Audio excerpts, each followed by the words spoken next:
New and disturbing reaction to the indictment charging Trump with seeking to overturn the 2020 election. A former Homeland Security official saying overlooked parts of the special counsel's indictment are so chilling his blood ran cold. Namely, Trump advisors saying that military force against civilians may have been needed for the plot to overturn the election to succeed.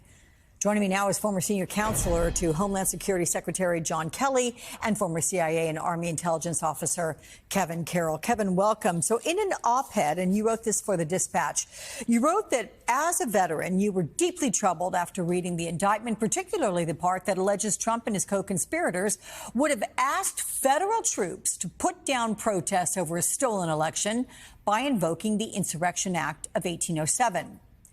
Could Trump have legally used troops against citizens lawfully demonstrating? I mean, what else in this indictment did you find particularly alarming?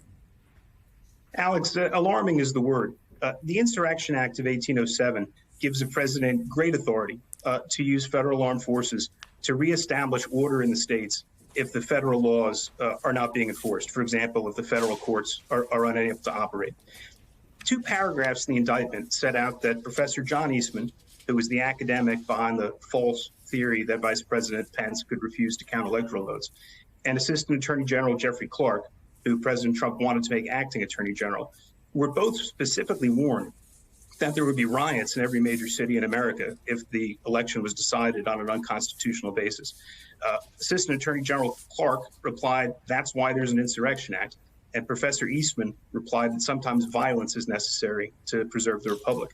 So it's clear that what the end game here was intended to be is that the military would have been ordered to go into the streets and put down protests. And to answer your question, it would be a facially legal order given for an immoral purpose.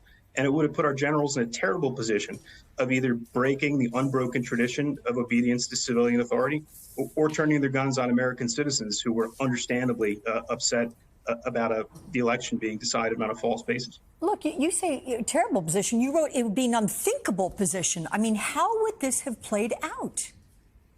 I think as a practical matter, every military officer I know would have refused to follow the order. However, there could have been a disagreement, between general and flag officers. There could have been a disagreement between different units. It would have torn the military apart as an institution. And again, even if everybody in the military did, what I think would have been the right thing in refusing to follow an immoral, although facially legal order, it would have ended the tradition of military subservience to civilian authority in this country, which is a cornerstone of our democracy.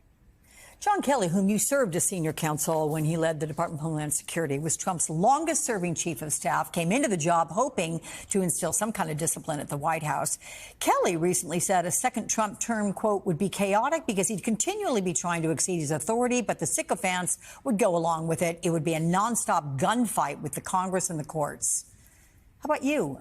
Do you have fears like that if there were to be a possible second? Go ahead. I think General Kelly's exactly right. It would be a nonstop fight of the courts trying to enjoin the administration from doing illegal things, Congress using the power of the purse to try to prevent money that's been being appropriated and spent for illegal purposes. And as we saw by the end, underneath Mark Meadows and earlier under other chiefs of staff, there's just not a willingness among some of the people that Trump put in there towards the end to say no to the president when he says something illegal. And General Kelly had that backbone.